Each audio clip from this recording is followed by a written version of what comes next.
fighting. Get up, come on, up! Right here, come on, let's go. Bring it on home.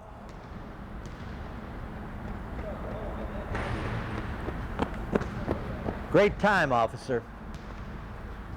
Hi, I'm Dr. Dave Beaver, Director of the LawFit program at George Mason University in Fairfax, Virginia. In the next few minutes, you are going to see the new work performance test for entry-level police officers, designed by the Physical Issues Subcommittee of the Virginia Department of Criminal Justice Services. The subcommittee was composed of Sheriff's Department personnel, police administrators, line officers, academy staff, and law enforcement fitness specialists. The work performance test is based on input from law enforcement personnel throughout the Commonwealth who participated in the recent Department of Criminal Justice Services job task analysis for entry-level police officers. Your perpetrator has on a blue hat and a red shirt. Blue hat and a red shirt. Blue hat, red shirt. Blue hat, red shirt. You ready? Go.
Now that we've demonstrated to you the work performance test in its entirety, we would like to go through the course and describe each of the job tasks in detail. All right.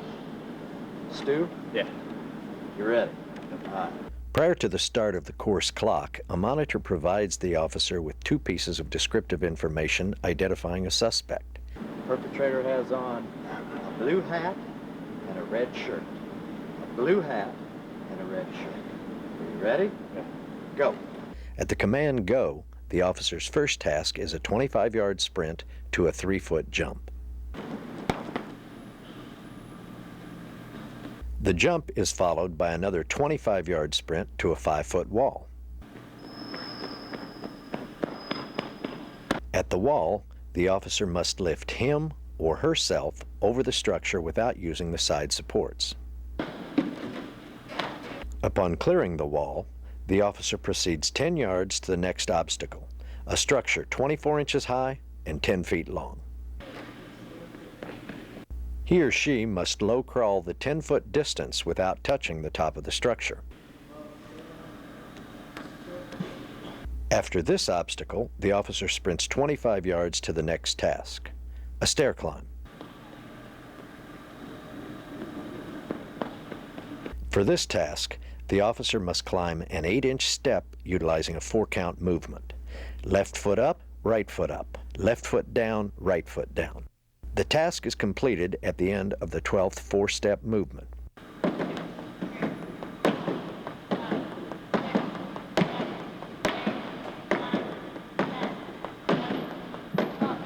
The officer then runs 15 yards to the next task. Here, the officer must climb through a window 36 inches above the ground. The window space is 30 inches high and 36 inches wide. After going through the window, the officer will need to identify the suspect who was described prior to the start of the course. 4 suspect posters are located 10 yards from the window opening. From the suspect identification station, the officer sprints 15 yards to the next task. At this station, the officer moves a 150-pound simulated victim 5 yards. An underarm lifting technique must be used to protect the head and neck of the victim.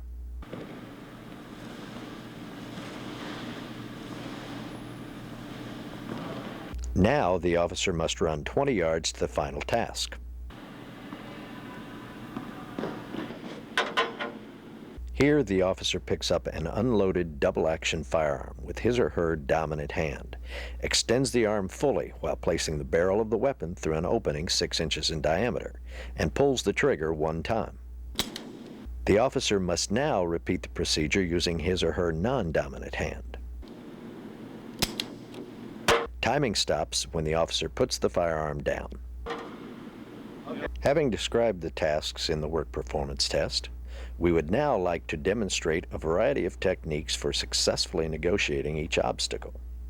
Additionally, we will show you what can disqualify an officer during the test. Okay, Elizabeth. Before timing begins, the course monitor will provide 2 descriptors of a suspect to the officer. The description is repeated twice by the monitor. I'm going to give you 2 descriptors, and I'll say it twice, then you repeat the descriptors back to me. You ready? The perpetrator has on a blue hat and a blue shirt. A blue hat and a blue shirt. Now the officer repeats the identifying characteristics back to the monitor. The perpetrator has a blue hat and a blue shirt. A blue hat and a blue shirt.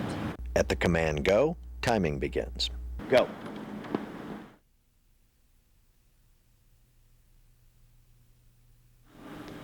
With the first obstacle, a 3-foot jump, the officer must be sure to clear the taped boundaries at both the front and back.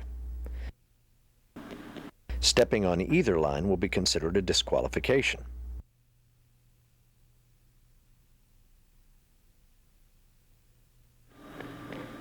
When clearing the wall, a variety of techniques can be used.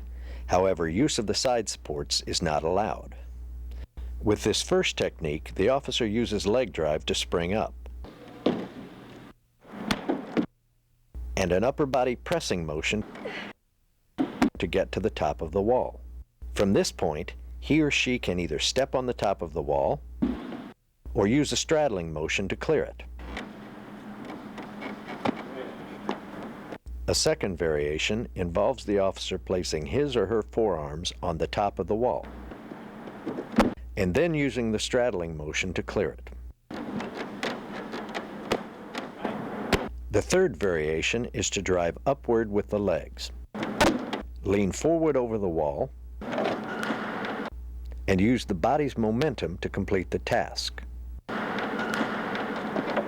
The final variation involves the officer hooking a foot over the wall and then using his or her leg to pull to the top.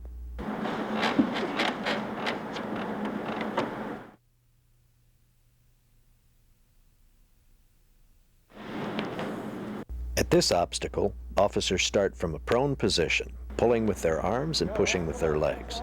They must stay as low as possible. Hitting the top of the structure with the body is a disqualification.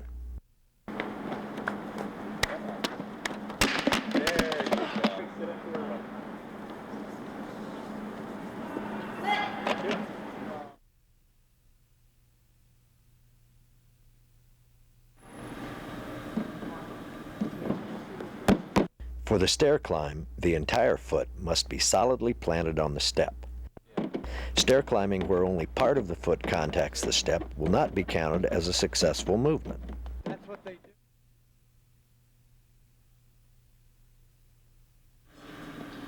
To go through the window, the officer can use the bottom or sides of the frame for support. All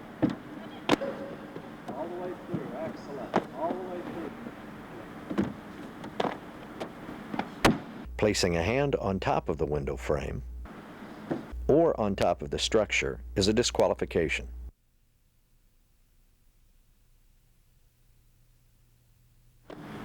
For successful completion of the next task, the officer has one chance to correctly identify the suspect who matches the description that was given prior to the start of the work performance test. An incorrect identification disqualifies the officer.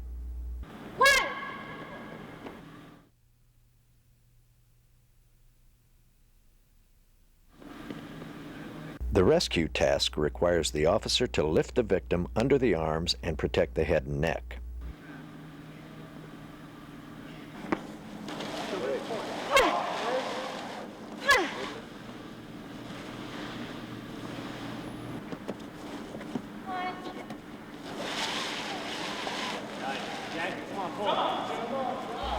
Moving the victim is easier when officers use their legs for lifting and keep the victim's body closer to their own.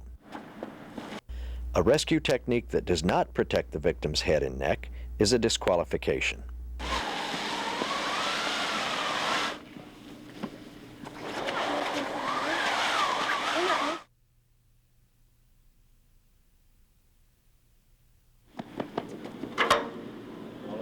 The final task requires the officer to fully extend his or her arm when firing the weapon.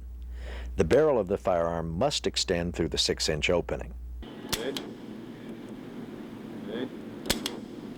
The officer will be disqualified if he or she cannot fire the weapon with either hand, fails to place the gun barrel through the opening, or hits the side of the opening with the firearm.